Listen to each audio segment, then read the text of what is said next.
We're continuing our look at the I am statements of Jesus found in the Gospel of John. Each of these statements gives us some more greater detail of who Jesus is, why he's come, his purpose, his essence, and so we are enjoying this look. The final one we find in the Gospel of John is found in chapter 15 in verse 1 when he says, I am the true vine. We'll look at that a little closer, but let's look at this again. He is in the upper room with the disciples. He's telling the disciples that he's going away, he's going to die for them. And he's already told them that in chapter 14, verse 6, that he was the I am, who is the way, the truth, and the life. Now he comes over here and he's trying to prepare them for the future and the future ministries that they're going to have when he's gone. So keep in mind that for 3 years or so, his disciples, his apostles, have followed him. He has taught them, he's trained them, he's lived with them. But even though they've had opportunities to minister, they've learned much from Jesus, Jesus has still been their leader. He has been their shepherd, and they followed him, they've watched him, they've learned, but there's so much more to know. And now he's going to go away, and they need to know how to function with him gone. Now in chapter 16, and even in 14, he talks about the sending of the Holy Spirit that they will need as well. But they're going to have to step up and do some things. But what they need to know at this point is that he is the true vine. Now, when we think of a vine, most of us don't grow a lot of grapes or anything. But back in those days, everybody did, or lots of people did. And the vine was something that they were very familiar with, how to handle and deal with and prune and take care of the vineyards were something they knew about. So when he says, I am the vine, you get the idea that he is the very essence of life.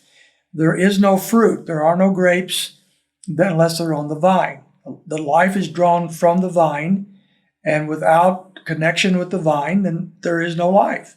And so when he says, I am the true vine, they're having to see a picture of having the need to be in him, to be united with him. And then he goes on, my Father is the vine dresser. And so they knew that grapevines needed a dressing. They needed to be pruned and taken care of. So we follow the story a little further.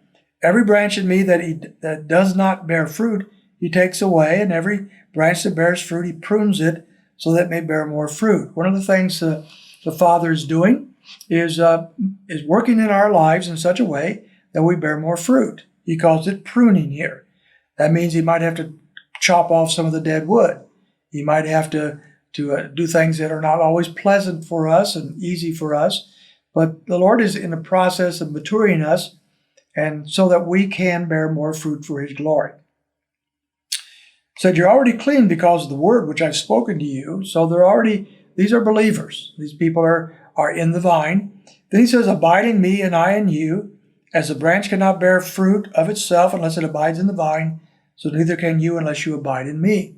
So he's telling them that the only way that they can ever bear fruit for his name, to ever be of usefulness for the ministry, the plan that God has laid out in front of them, is for them to remain in the vine, abide in the vine. The more they cling to that vine, the more they draw their life from the true vine, which is Christ, then the more they're going to be able to produce that which Christ wants them to produce. Then he says again in verse 5, I am the vine. So that's the second time he says that, and you are the branches. He's making sure they understand their position in him. He says, he who abides in me and I in him, he bears much fruit. For apart from me, you can do nothing. What a great statement that is. One that we ought to rehearse in our own thinking quite often. We get the idea that somehow in our own capabilities, our own giftedness, our own ministries and organizations and materials and whatever else we think we have going for us, that we can do a great work for Christ. And although we are to be very active in the service of Christ, we are to do our part, but we need to remember that nothing of substance actually happens apart from Christ. Apart from me, you can do nothing. What a statement. Now, as a pastor, I can preach sermons, I can do lessons, I can do a podcast or a video thing like this. I can do all sorts of odds and ends, and I can do them to the best of my ability, and I should. But the true work is only done through Jesus Christ.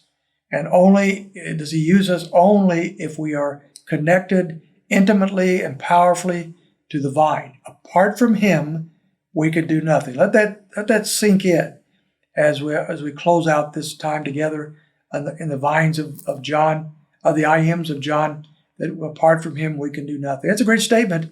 It encourages us because we know that without him, we can do nothing, but we do have him if we are in the vine, he is the great vine. We hope you've enjoyed this series in John. We'll follow up on a little bit on this next time in the book of Revelation.